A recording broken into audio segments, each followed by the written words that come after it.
I'm here to talk to you about Zia martial arts. There's rumors in the Twitter sphere. Kind of on the topic for today. We'll have a roll on the mat. On the mats. Say on the mat tonight. On the mat. Go on the mats. On the mat. On the mat. So glad you could make it out tonight. I really appreciate y'all bringing me on the show. Good to go. Oh, yeah! What's up, everybody? Are the mics working? Sounds good to me, Mark. Sounds good. Awesome. Thank you guys for coming. Really appreciate it. Hope everyone's having a good day. Really excited. I know we didn't get together on Monday. Everybody was in Alamo, and heard that was a really great turnout. I unfortunately didn't get to make it, but excited to have you guys on here today, Katie and Jamie. Happy to be here. So I wanted to start with an interesting story that I just thought of while I was thinking about the topic today. And this past Friday was graduation weekend, and I know we had a lot of family over and stuff like that. And my Jackie's niece graduated, and when we were talking to her mom, she talked about her daughter graduating, and she said it was interesting because she said every day she went to school that she prayed that that she would be safe and that she would come back home.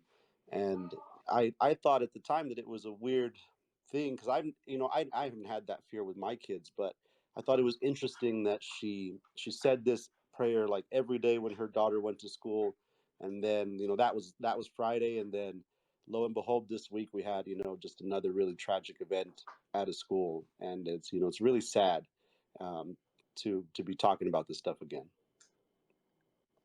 Yeah, unfortunately, it's becoming a reasonable concern to have, or at least maybe it seems to be a reasonable concern. If you look at the aggregate of murders in the United States, school shootings and even mass shootings are way down low, but because they are so horrible and something that is so unfathomable to us, they grab such attention.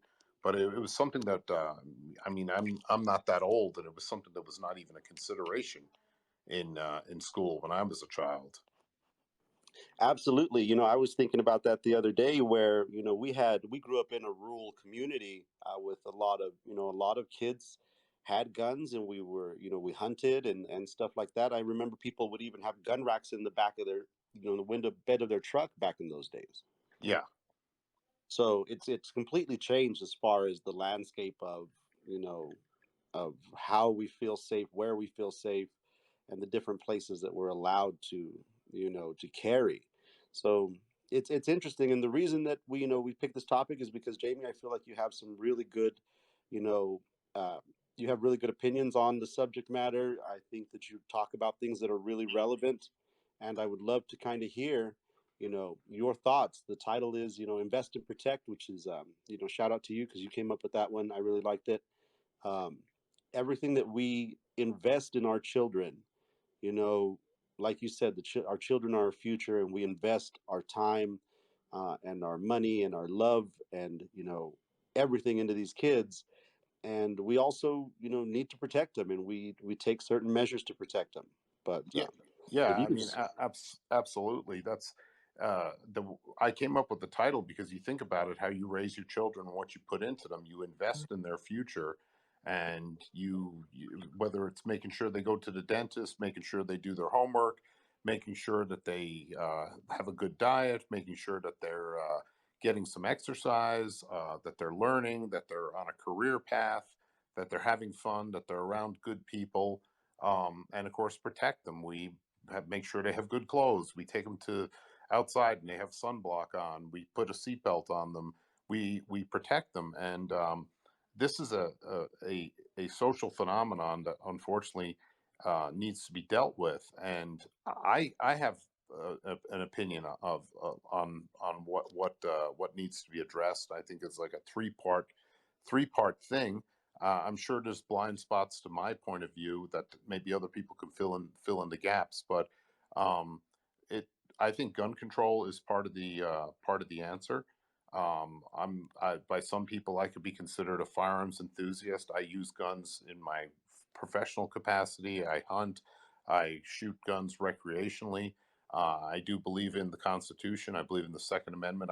I'm a big adherent to all elements of the Constitution, but I think that it's not unlimited. I mean, people talk about the Constitution, and a lot of people that beat their chest the most about the Constitution on whatever side of the political spectrum they're on, most of them actually have a very poor understanding of it.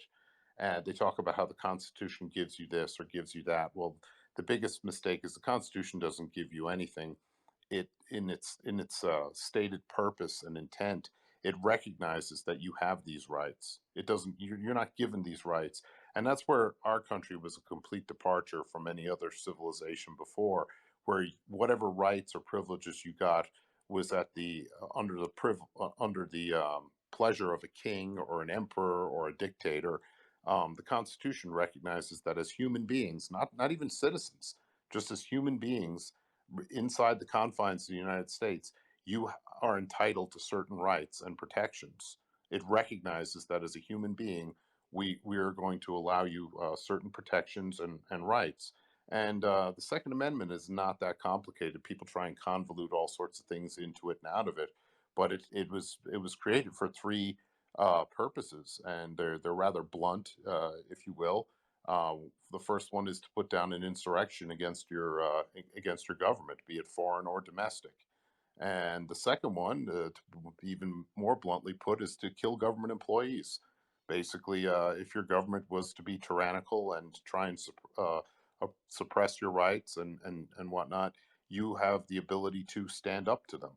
And the final reason why you have the right to bear arms is the people who wrote the Constitution recognize that you have a human right to protect yourself. That in the old days of Europe and what have you, only people of certain classes were allowed to carry weapons of any type, and the Constitution says no. You as a human being in America have the right to be in possession of arms. Now, of course, we get into limitations.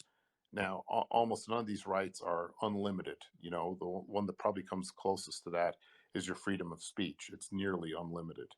But, and people, that's where the debate comes in with the Second Amendment. Well, okay, so you can bear arms. Can you have a nuclear weapon? Can you have an Apache helicopter?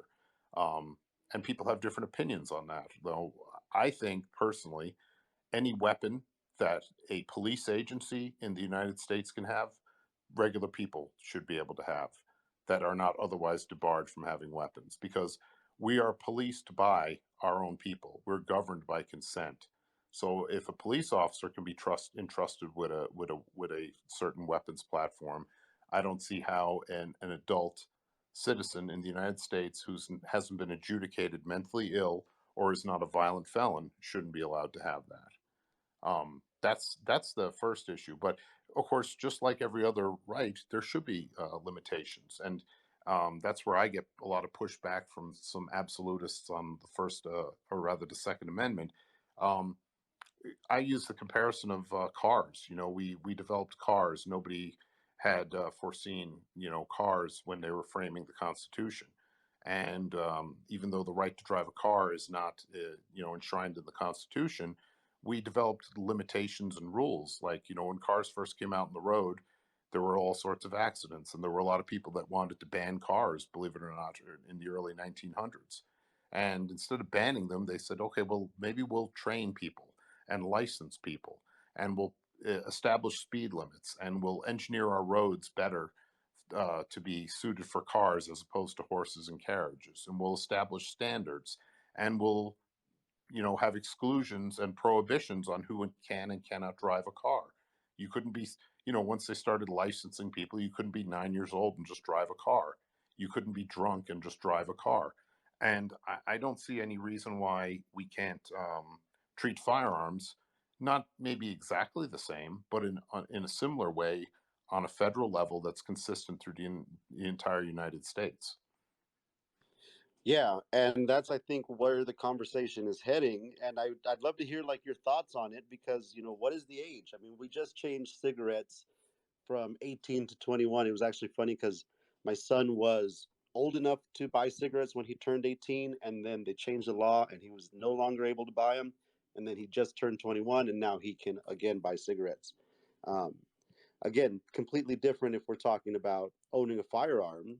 What age do you think?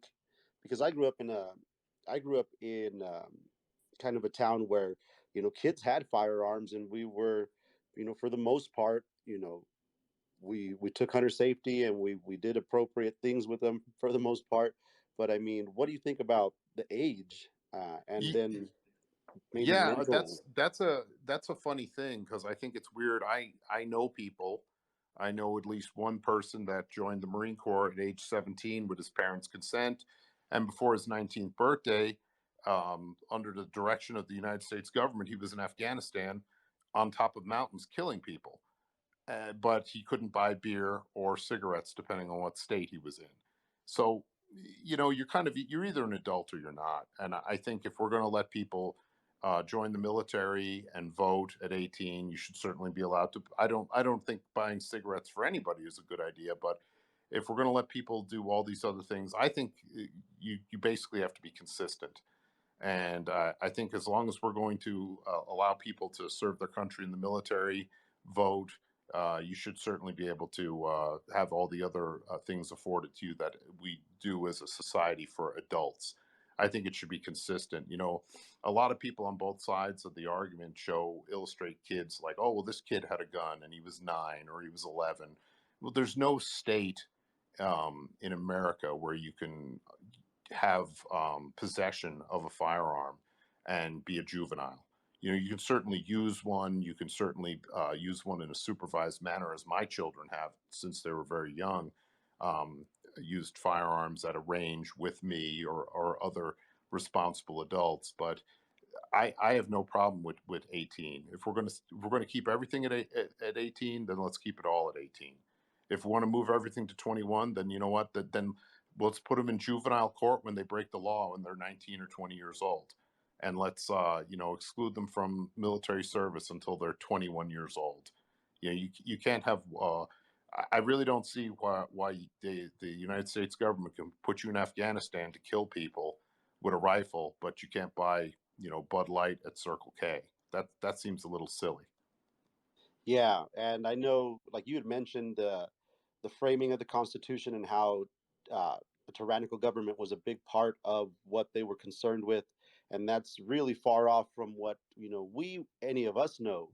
But it's um, it's interesting, kind of this debate has been had over the generations, with different wars, and we ask young men to, or some of them volunteer, but to go over there and kill people or risk their lives, and they should be able to be afforded the rights of an adult. I think 18 is enough time for a person to become an adult, but I think society has kind of softened kids up for a long, long time, far past 18. Where Yeah, well, it's individual too. I mean, it's a spectrum. There's people that are 35 that are much that they can't take care of themselves at 35 based on just aptitude and life experience or lack thereof. that's But true. it's a I think the problem we're facing, like I said, I see it on three fronts, and gun control is certainly one of them. It needs to be addressed. I mean, we need to um, the, to put it in simple terms, perhaps oversimplified terms. There's only two types of people that you don't want to have guns, and that's violent criminals and crazy people. Hmm. That's it. But you can't do it.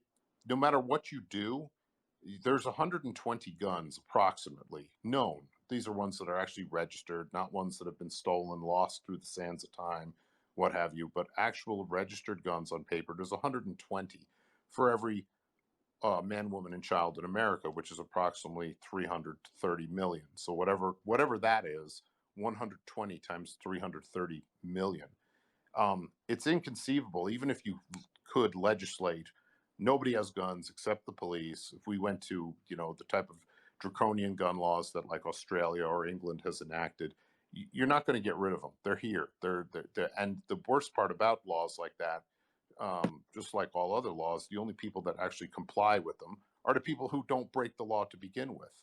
Like you can't legislate yourself out and around crime and evil, because evil and crime doesn't follow the law to begin with. So while there are things we can do in the gun control arena and certainly need to be done and addressed, the other two parts of it, I honestly think, are mental health, and the final part is physical security. Now, regarding mental health, and I know this is something you have experience with, professional experience with, um, I've seen in my time on this planet, in this country, a big change in what's going on. Like we've talked about it before. We, I travel quite extensively. There is literally not a city in America where there aren't legions of people living underneath bridges, and that wasn't always the case. Um, we and people bring up when something terrible like this happens, whether it was, that guy Nidal Hassan who shot up Fort Hood, or whether it was the Walmart shooter or the guy in Buffalo. They bring up racism and politics and this. That's, to me, that's ridiculous. That's background noise, because we've always had racist people. We've always had, you know, political nut jobs, but nobody goes into a chat room and listens to something and decides to go to a supermarket in Buffalo and kill 10 people they don't even know. What we're dealing with is mental illness, coupled with the ability to do violence, and that's something that needs to be addressed. All the people I know in the healthcare field that are of my generation and older have seen closures and declines of access to mental health facilities in America, and we seem to have swung the absolute opposite way from a pendulum on a pendulum where it was too restrictive, where the days of Willowbrook, the days of locking people up forever, the days of people being put in insane asylums and neglected, to now where even in my professional capacity, when we encounter somebody having a mental health crisis, there's nowhere for them to go. Like, if we can't have them charged with a crime and sent to jail, they're just out on the street. And they're out on the street, they're not safe for themselves or the general public, and there's no place to put them. There's nothing that can be done with it. Yeah, and I was talking to Katie earlier, and that's definitely my background. I spent 12 years working with adults with disabilities, and I definitely recognize the mental health side of this argument, and the things that need to be addressed. That's Unfortunately, no, go ahead. I'm sorry, Katie. no, you can. I think personally for me that is such a big thing. Having even just seeing this transition students have had to make because of COVID. If you look at the shooter whose name I won't mention, I don't want to give him notoriety, but the shooter that happened that was in Texas, you see the same song and dance over and over and over again. He was bullied. He had a hard time in school. He fought with his parents a lot. And it's interesting to me that you see this constantly, and then for example, like I know the suicide hotlines right now can have up to an hour wait where they just tell you to sit on the line and wait. And it's crazy to me. And with this individual, for example, you can see over and over again, he would fight with his mom and all of this, and then fight with his grandmother, who he ended up shooting. And it's interesting to me that I've heard so many times people say, oh, kids are just soft nowadays. And then we say, hey, because I'm 21, I'm right in that age of, graduated high school a few years ago, just graduated from college. And I've heard so many people say, oh, well, is it really a mental health crisis? I'm like, yes, it is. And you can see it in the news now. So that's such a big thing for me. I think that there just needs, and especially for males too. A lot of times people are raised to say like, oh, you're a man, you don't deserve any mental health, just man up. And to me, I think that's such a huge problem. You got to be able to reach out, and you have to have a support system. You need a community there. So I totally agree. I think mental health is a huge issue, especially in today's day and age. Well, yeah. I mean, that's my point with it is we need to have more outreach and more intervention, and we need to address this, because I don't think anybody can deny that this is not a case of politics, racism, or anything like that. They can be contributing factors, But frankly, like the whether it's this kid or the guy in Buffalo or whatever, like the guy in Buffalo wrote a big manifesto. The guy that shut up Walmart here in El Paso 2 years ago was very similar, but racist ideology got there first. That's what it was. You had somebody that was crazy, and that's what got there first. If it wasn't racist ideology, it would have been flat earth theory, it would have been whatever. And he was somebody who was prone to violence and had the means and the ability to do violence. So that's the issue. I defy anybody to tell me that this is just simply a case of, they talk about people getting radicalized. It's like I don't believe it's possible.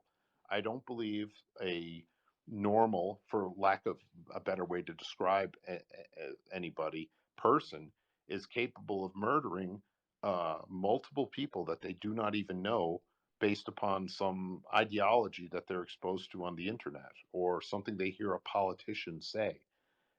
This is a mental health issue, and that's where we're able to perhaps prevent this.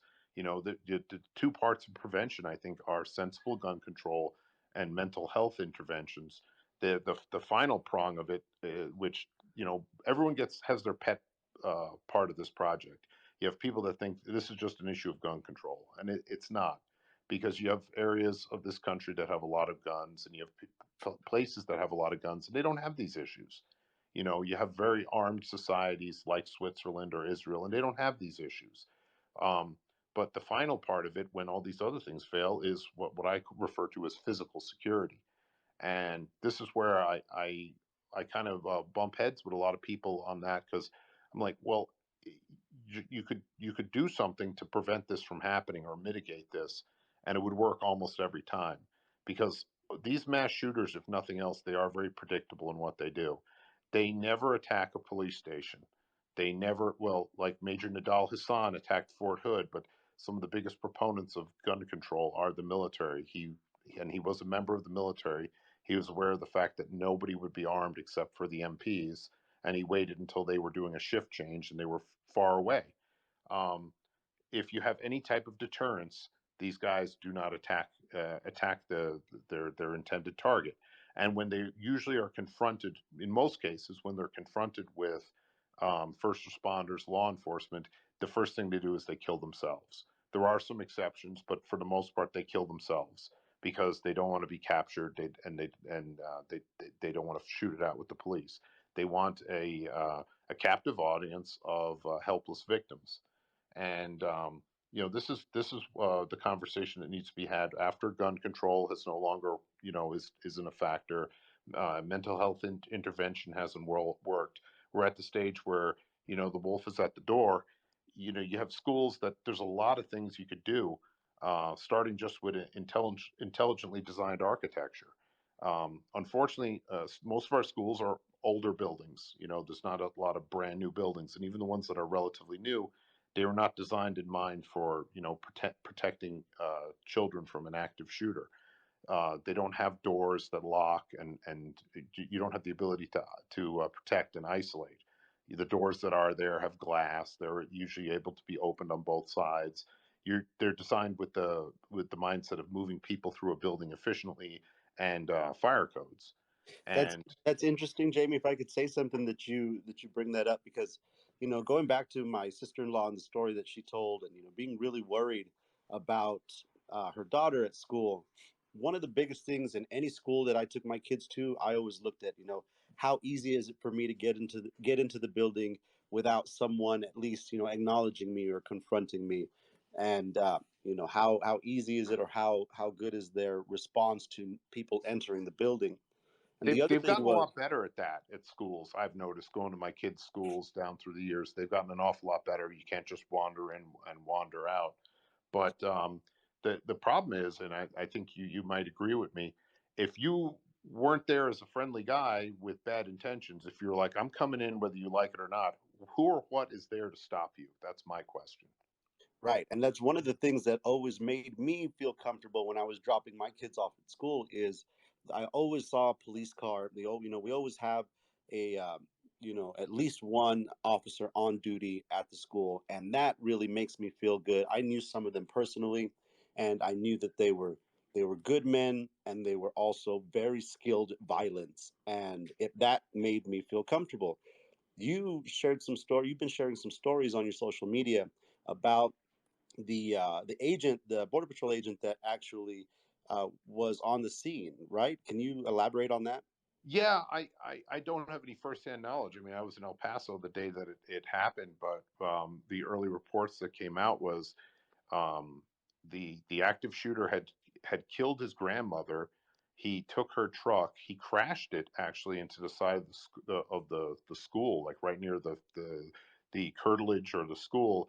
He headed inside the school and he went to a fourth grade classroom and started attacking the kids. um, they called 911 and multiple agencies responded. And one of the first ones to get there was a Border Patrol agent who was actually off duty at the time. And he made entry and took care of business. He went and killed the guy and stopped him from doing what he was doing. Unfortunately, not before he killed, I think, a total of 21 people. He wounded an additional 17. But that's one of the things that has changed throughout the nation with law enforcement as a result of the horrible Columbine shooting. Up until then, if you had an active shooter, a hostage situation, everybody's training was the same. Was you isolate, you get the SWAT team there, you get everything you can, get all the resources to bear. Everybody realized after Columbine, because there was it was something that changed. It changed the way we do business, much like 9/11 changed a lot of things. Everyone realized, like, wait a minute, you have an active shooter. That's a completely different situation. He's got live victims in there. He's not going to stop doing what he's doing until he's faced with adversity. So this SOP change that, like, you don't have time to wait for the SWAT team, the guys in the armored truck, the helicopter, the snipers, the special dogs with the cameras on their back. You're not gonna have time. The time seconds count, and it doesn't matter if you're off duty and all you got is your off duty gun with one magazine and you don't have a radio and you have no body armor. You're going. That's, people talk all this Bravo stuff about, like, you're a cop, you signed up to die or do this. Nobody wants to die unless you're mentally ill. But you signed up to take a job where you're not paid necessarily for what you do every day, but you're paid for what you might have to do. And if you're a real cop, if you're a real law enforcement officer that values the lives of others and is willing to put your life in jeopardy for other people's safety, you recognize that, you know what, I may not make it out of this, I may get hurt, but there's a guy in there who's killing people. And he's only going to stop killing people when he either runs out of people to kill or somebody like me goes in there to stop him. And that's what that guy did. He went in there and he shut him down. But that is what bothers me, because when I bring this up, whether it's a police officer, whether it's some type of properly trained, properly vetted private security, or one of the ideas that I've floated around just around the world of social media and amongst friends and acquaintances, you have a whole cadre of recently retired police officers. And it's interesting because I see it in my generation. I'm getting ready to retire. You have a huge demographic due to birth rates and economics of guys in my generation that are retiring, and some of them have plans and are going to do other stuff, and some of them don't. And you could have these guys, they would be more than happy, allow them to work an 8-hour day at a school. And, with the politics of some school boards, some schools don't have cops in school. And it's a political decision because they're like, we don't want cops in school. We don't want the stigma of what it brings, where we're trying to, look down students' noses and see what they're doing and being, messing with them for smoking weed or riding skateboards in the hallway. So then don't have cops. You could have these retired guys that operate under the authority. They're deputized by either the county sheriff, or if it's a big city like, be it San Francisco, New York, Atlanta, they're they operate under the authority of the city police department with a very limited scope to protect people from crimes that endanger public safety. That's it. And truthfully, they would probably, most of them have a very, very, very boring job, because you don't see active shooters at schools that have police. You really don't. It's a rarity. And I keep bringing up the people that scoff at it. I'm like, we use guns to protect powerful and important people. We go to If you go to the Fountains Mall over in El Paso, they have a jewelry store. I believe it's called Deutsch and Deutsch, which is a Rolex dealer, and it's the only store in the mall where there's two guys that are armed standing in the store. Because if you try to go in there and do like a CVS smash and grab, those guys are not going to let you do that because that stuff is valuable. We have guys with guns standing around inside banks. I mean, for God's sake, to make a crude comparison, have you ever seen an active shooter at a strip club? No, because strip clubs employ what I wish we would do at schools. They have a metal detector at the door, and they either have an off duty police officer or a recently retired police officer with a gun who's providing security. So, if we can endeavor as a society to not have people go in and shoot up a strip club, I don't see why that is so abhorrent to try and offer that level of protection to children and teachers at a school. Absolutely. I 100% agree. I love that statement. And I just wanted to take this time really to thank you, man. I want to share just a quick thought that I've had in martial arts and jiu-jitsu is it's really popular for people to say, "Oh man, there were killers on the mat today," or those guys over there, yeah, they're killers. And it's interesting in what we do because we do martial arts. Um, and when I trained in the garage, I used to think that way. And then when I opened the gym and I started training with people like you and the other agents, I said to myself, I was like, man, these are the real killers. You guys, again, like you said, you sign up for it and you're paid not to do it, but for what you might have to do. And I admire how you guys put your life on the line every single day. And my heart goes out to you and your families because you invest a lot and you protect a lot as far as to what the safety that we feel here in town or in our lives. So really, thank you so much, Jamie. I appreciate it. Well, I really appreciate you saying that. That means a lot coming from you. But I can honestly tell you, and I feel confident in speaking for the other guys that work in law enforcement that we all train with. That this is our job and this is what we do. And there's nobody, myself included, considers himself a hero. We're just somebody doing a job, no different than a lawyer who figures out how to unscrew you out of a horrible legal predicament, or a doctor who figures out how to give you your health and your life back, or even a plumbing contractor who's honest and helps you out. This is our job, and most of us, and law enforcement officers run the gamut just like everything else. You hear a lot of bad stuff in the media, and there is a lot of bad people, but there's also a lot of teachers that molest children. But that, I don't think, is representative of the profession either. We are a cross section of the American society. There's good ones, there's bad ones, there's great ones, and there's mediocre ones. One of the things you see more than bad cops are cops that just suck at their job. The one as I was recounting, where you don't have school shootings where there's police, the Parkland school shooting in Florida, they had a deputy that hid outside. He ran away. I don't know how that guy could live with himself. They actually arrested him and charged him with negligence, but he was acquitted because it has been repeatedly upheld constitutionally. The police actually do not have a duty to act. There are some states, including Texas, that'll actually criminally charge you with temerity. And in most federal law enforcement jobs, if you fail to protect somebody, you'll at least get fired. If there's a federal statute as a law enforcement officer, a federal law enforcement officer. I think it's malfeasance is what they'll charge you with. But yeah, there's cops that suck too. It's just what you sometimes get. But I just don't see how or why we can't use that same mindset to protect our schools that we use for a jewelry store in a mall. You know, there's a lot of things we can do. Like, one of the things is just an avenue of escape. And I remember when I was stationed in Maine, it was a small school, and in conjunction with the Maine State Police's SWAT team, because it was us and them, we were the only law enforcement in the area. They wanted us to do a threat assessment to help them. How are they going to respond to an active shooter? And they wanted us to examine their plan. And without being kind of super critical, we went and looked at it and we're like, yeah, your plan kind of sucks. Because they had these placards, these red and green placards, and they were going to determine where the shooter was, and everyone was going to lock the doors. But of course, the doors were, I mean, anybody could breach the door without tools. They had a big piece of glass in them, and if the room was, if all the kids were secure in there, they'd slide a green placard under the door. But if the shooter was in there, they'd slide a red one under the door, and we would know where to go to address the threat. And it's like, well, how are you going to do that if you're dead, or if you're trying not to get dead at the time?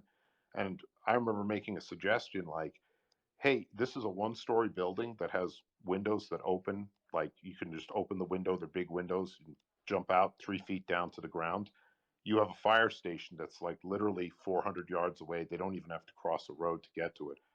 How about if somebody comes in there, every teacher, just take the kids, go out the window, and you rally up at the fire station? And they were like, no, no, no, we can't do that because we're responsible for these kids and this, that, the other. It's like, look, the bad guys come in there to shoot people. It's kind of like if I go to a bank to rob the bank and they have a magic vacuum that can vacuum away all the money and it's gone, I'm going to leave. So if the bad guy comes there to shoot everybody and everyone gets out of the building and you can isolate him in the building by himself, then we can deal with the threat and we don't have to worry about you guys being in there. But they couldn't see past, they couldn't see past that. And I think some people have this mindset, like they're so, and I get it. Like, you either like guns, you don't like guns. There's a couple of people that are neutral to it, but they have an abhorrence for guns, or maybe they don't even like law enforcement.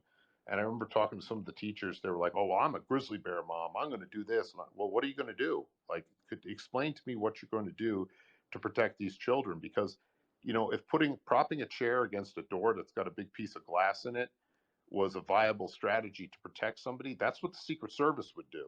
But they don't. They surround their principal with guys with guns. And another thing they do is they develop target profiles. That's something else. Like, rather than looking at everyone and everything as a viable threat, you with the assistance of mental health professionals, I think what schools need to do is look at who and what their viable threats are. Like, in hindsight, all these guys that shoot up these schools, it's never like, oh my God, we never thought this guy would do it. It's always like, well, shit, yeah, we saw this coming. This guy was all fucked up. Yeah, Excuse my language, but it's like the loner kid, or the person that didn't have a lot of friends. Or I see what you're saying, and you had mentioned it earlier about, there's good people, there's mediocre people, there's bad people, and then there's evil people, I think. yes, And in talking to you and some of the other guys that are in your profession, I've seen, and we've seen stories of the evil guys, like really evil. This kid wasn't an evil kid. He's a bad kid, and he made some stupid, really bad decisions. I don't think he's an evil person. We had that guy come through I-10 that the Border Patrol was also part of, and that guy, you could tell he was an evil guy. oh yeah. I mean, he was bound and determined to kill people. That was his mission in life. Not But only that, I mean, he was really good at it. He did some John Wick shit yes, in what, in all of that. And again, you guys respond very quickly. You guys put your lives on the line. 100% love, interacting with you guys and knowing you guys through this sport. I know we've gone a little bit over time, but thank you, Jamie, for sharing your points and your opinions. I love having you on here. I'm going to open up the lines in case we have anybody who wants to ask a question or make a comment. I know Katie had something. Go ahead, Katie, while I open up the lines. Perfect. Thank you, Mark. And again, Jamie, thank you so much for everything you do. I personally appreciate you so much. I know that you've offered to help my brother out as he's going through the police academy. And I'm a very worried sister. He's always going to be my 3 minutes younger brother. So super appreciate you for everything that you do for us. And I really appreciate how you bring up like preventing things before they happen. And I think that as we're talking about mental health, something so important that everyone needs to hear is, if you need an outlet and you feel like you can't find one, do martial arts. I cannot stress this enough. I have met so many people who have felt hopeless, who have felt like they didn't have friends, who have felt like there was no one they could go to. And they went to a martial arts dojo, or they just started anything, karate, jiu-jitsu, like taekwondo, whatever it is. Keep in mind there's always going to be someone who has faith that you're going to be successful, that wants to see you succeed. So this goes out for anyone who's feeling hopeless, who's feeling down on themselves. Join a martial arts gym. I promise you it will make your life so much better. I was just gonna say, Jamie, everything you said was like really true, and this is a topic no one likes to talk about, gun control. But everything you said was really true. Mental health is the biggest thing, and growing up, I grew up around guns. My dad taught me how to deal with guns, how to shoot guns, gun safety, stuff like that. But he also taught me the danger of guns, and and like growing up when I was a kid, my dad always like growing up when I was a kid, my dad always told me, he's like, you touch my gun without me, I'm gonna beat your ass.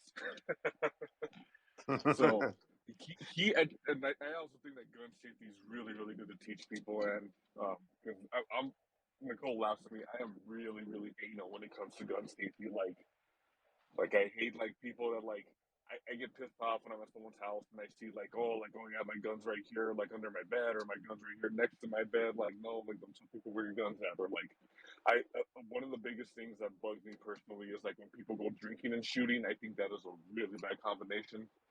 And but Yeah. I'm pro gun. I'm all about guns. I think like, yeah, I have a few guns, but I think gun safety is the biggest thing that people need to worry about. And Katie, what you said was true too. Like people join a martial art, join something for people who are feeling down the dumps, who just feel hopeless in life. They're always going to make friends and tell them to talk to people too, and they're never alone, no matter how alone they feel. Yeah, Thanks, Rob. absolutely. Find something. I mean, you will be surprised. I'm 49 years old. I've been around people my whole life. I consider myself a people person, and you'll be surprised of the people in this world that you will find that want to help you, be it martial arts, be it whatever. The world is a wonderful place, and I know it's hard for people to see that sometimes, but there's a lot of I'm an optimist. I think there's a lot more good than there is bad. And back to my argument of mental illness, I cannot see a reason why somebody would go into be it a movie theater in Aurora, Colorado, or a school in Uvalde, Texas, or a Walmart in El Paso, and you kill a bunch of people that you don't even know for some concocted idea. That doesn't happen to people that are not otherwise mentally ill. Yeah, and that's what I was gonna mention also. I mean, Katie brought it up. If you're feeling down, if you have issues, just go join martial arts. Find something, a positive group of people that is going to help you get through this. I've seen martial arts help so many people. I'm one of them included, but I've seen it help and change so many people's lives and give them something to feel good about again. And unfortunately, I've also seen a lot of people that struggle. I worked for over a decade with the adults with disability that were on the state waiver. So those people, they got care and they got, all kinds of different therapies, and they had care around the clock. But there's a lot of people that aren't on that side of the spectrum that still need help. And unfortunately, no government agency, be it the federal government or the state, is going to be able to fix this problem. It needs to be an overall change in us as a society, how we view mental illness, and also how we interact with our people the people that we meet in our town, our friends and our neighbors. More importantly, the people that we don't know. How kind are we to strangers? How kind are we to people who are going through a rough time? Most of the time we're just worried about getting to where we're going on time and making sure that our lives are going well. But I can tell you there's a lot of people out there that are lost and depressed and in a really dark place, and it's going to take a lot of people reaching out and really trying to help their neighbor. to fix this problem. Yeah, absolutely. I mean, and to reiterate on mental illness, you know, I keep talking about how these horrible active shooters, the one of the main components is mental illness. I don't want to give the impression that I believe, or I think it's reasonable to assume that people who suffer from mental illness are by and large dangerous. If anything, people who are suffering from like mental illness, if they're a danger to anybody, they're usually just a danger to themselves. I don't think that the two things are, you know, always mutual. You know, somebody who's mentally ill is not dangerous to the public, and if, like I said, if they're dangerous to anyone, it's usually themselves.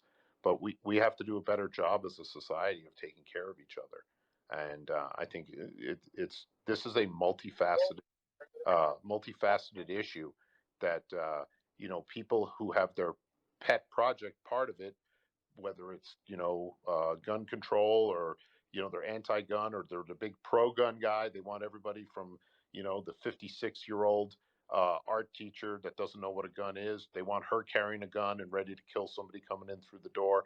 That's not the answer either.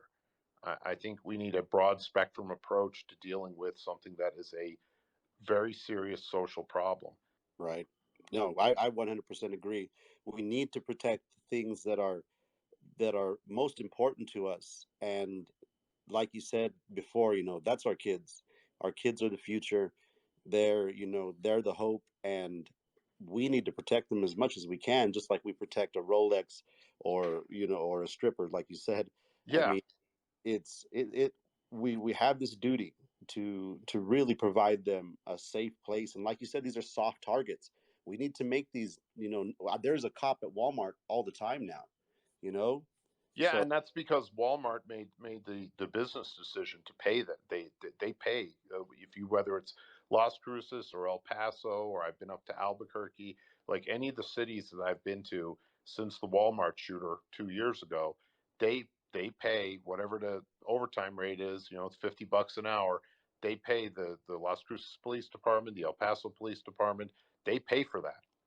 You know, that they're like, we're not going to bother with a rent a cop. We're not going to bother with, you know, unarmed security. We're going to have the police, and we're going to pay them to sit here all day. And you have a multi-billion-dollar corporation like Walmart. It's like, I mean, what does it cost to pay a cop $50 an hour for like what's Walmart open? Like, some of them are 24 hours, I know that, but most of them are open 12 or 16 hours a day. That's $600 a day, and they know nobody's ever going to shoot up that store. right. Problem solved. And the other thing is, I mean, they deal with other crap too. They have shoplifters. People have a medical emergency. Something happens in the store. Somebody falls down and gets hurt. You already have somebody there. You have a first responder right there.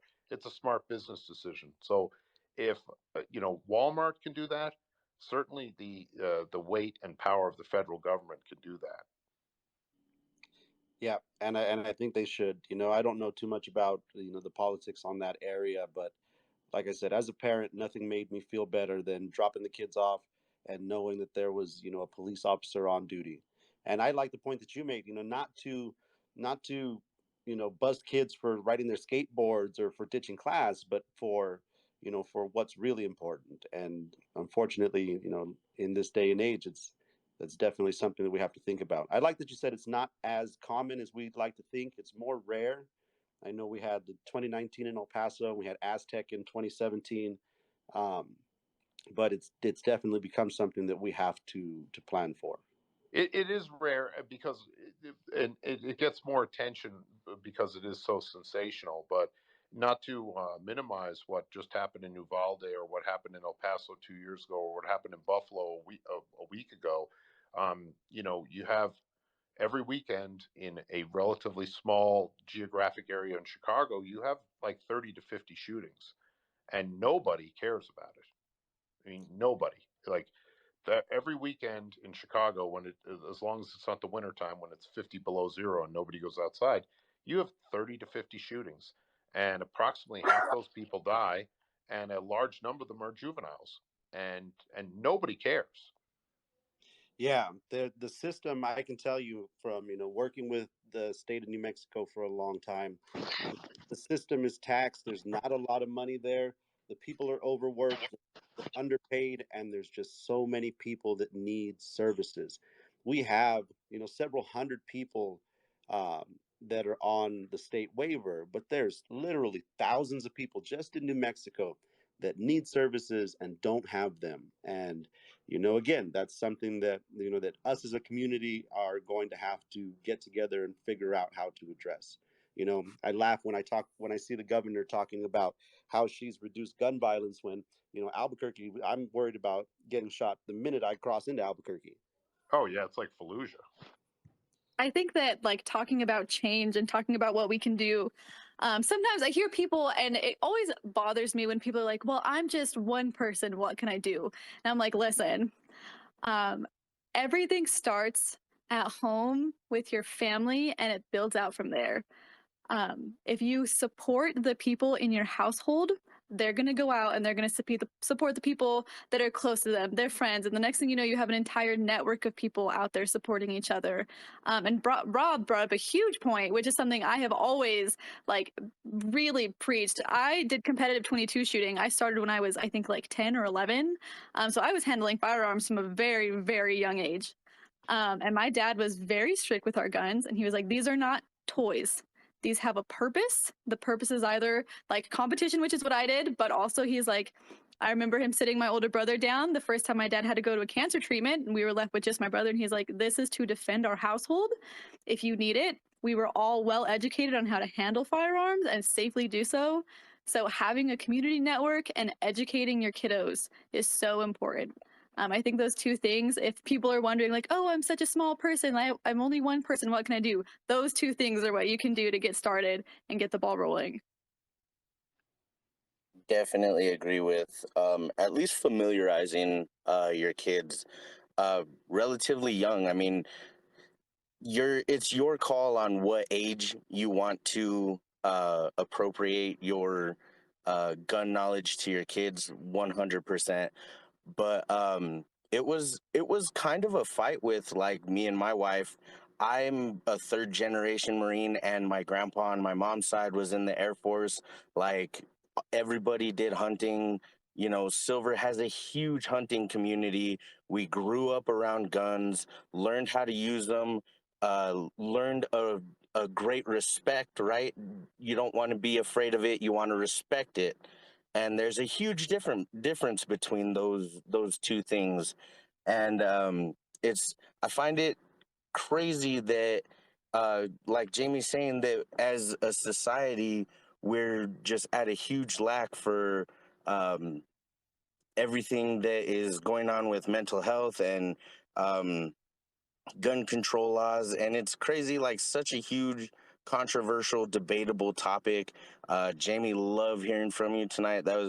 You're super knowledgeable. I'd like to get with you and bend your ears some more about some of this stuff without running up time too much. But definitely my hat goes off to you and all the law enforcement brothers out there. I did my time in the service and I got out and I became a regular guy. But you guys that continue to do your work around the state and around the country, just hats off to you guys for sure. Definitely. I feel like not enough appreciation goes out to law enforcement, especially with all the bad media that's been going on for you guys. So definitely on the blue side, right? Back the blue 100%. Love you guys. Yeah, I have to say my opinion of the Border Patrol really changed over the last few years. Growing up, it was the people who hassled me on my way to Cruces, or on my way back home from Hatch, and I didn't know that the back then I didn't know it was only within 100 yards of the border, and other people in the country don't even know we have them here. But I mean, working with you guys, meeting you guys, and now understanding what you do and what you have to do sometimes in your jobs, definitely, I appreciate what you guys do in making this community safer. Well, thanks for saying that, Mark. That means a lot from you. Can I say a little something? Yeah, actually, go ahead. I have my wife Beth here sitting beside me. She wanted to interject. Oh, awesome. Hey guys, yeah, so this has been a really hard day and a half for me. having just started working in the elementary school. I walked into school today and it was all I could do to keep from crying. Because those are my kids. They're just not they're not my students, those are my kids. And we talked about, what do you do in the actually stage? My kids say, you don't stay and fight, you run. And I said, yes, you run. I'm staying and fighting because that's what I'm there for. Will I do that in a situation? I don't know, but that's my intention. But the other thing I want to say is, unfortunately, to make a change on a national level is going to be really hard to do. To make a change at a district level, I think it's a little bit easier. And I think if we get even a few law enforcement like-minded people to come down and talk at a school board meeting and say, you know what, it's great that we have school officers, we have officers protecting our middle in our middle schools and our high schools. But the fact that we only have them in middle school and high school, what that tells me is we're not there to protect the kids. We're there because we're worried about the kids becoming threats to other people. And yet our most vulnerable, our littlest, we don't have the police there. I have the best guy in the world at my school as a security officer, but he doesn't carry a gun and he's about 100 pounds overweight. And why don't we have a police officer there?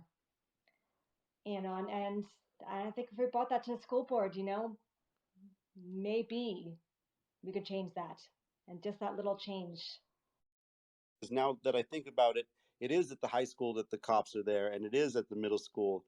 I don't know if we've seen them. I don't know if Jackie can correct me, but I don't know if we have one at our kids' elementary. And if not, it's definitely something that we need to get changed. Yeah, and that school in Uvalde, that was a K-4 school, and like most schools in Texas, it was huge. It had 600 kids in there, and the second to last day in school, they were all there. I mean, it was terrible that 19 of them got killed, but considering there was approximately 600 in the building at the time of the attack, it sure could have been a lot worse. And that's there you go. Like I don't know right now, like the information that's coming out. I don't want to repeat anything that I don't know for a fact yet, but I from what I've heard, they didn't have a police officer or a school resource officer there or available. Yeah, and Jackie just said, the kids at or our kids elementary doesn't have one. That's it's sad that we're gonna have Yeah, to. it comes down to resources. I mean, they only have so many cops. They only have so much money to pay for overtime. But I look on it this way: it's like everything else. We all have a household budget, or you only have so much time to either work or train or go out and party or recreate or whatever. But you prioritize what's the most important to you. You got to work, right? So you got to do your job, and then after work, well, I'm going to go train jujitsu, or I'm going to go work on my master's thesis, or I got to do this. I can't do it all. Then I have to sleep a little bit. You have to figure out what you're going to do with the time and the money and the energy that you have. And hopefully, if you're a sensible person, you put your priorities and your resources towards what's most important. And I think what like Beth is getting at is, of all the things that we spend time and money on, can't the security of children in a school be something that should be up near the top of that priority list? Yeah, absolutely. That's that was a great point, and definitely something that I didn't even think about. Because, like I said, my kids are a little bit older, but I do have one that's in elementary still, Yeah. and it's we do anything to protect them, and we definitely need to have that conversation to do more if it's not happening. I will take silence as passive compliance. Thank you guys again so much for coming out, for joining the conversation. Katie, Jamie, love hearing from you guys. Yeah, Jamie, I could listen all day. You're very knowledgeable about the Constitution and stuff like that, and I know you've done a lot of work, um, in that. So we'll definitely have to continue this conversation at some point.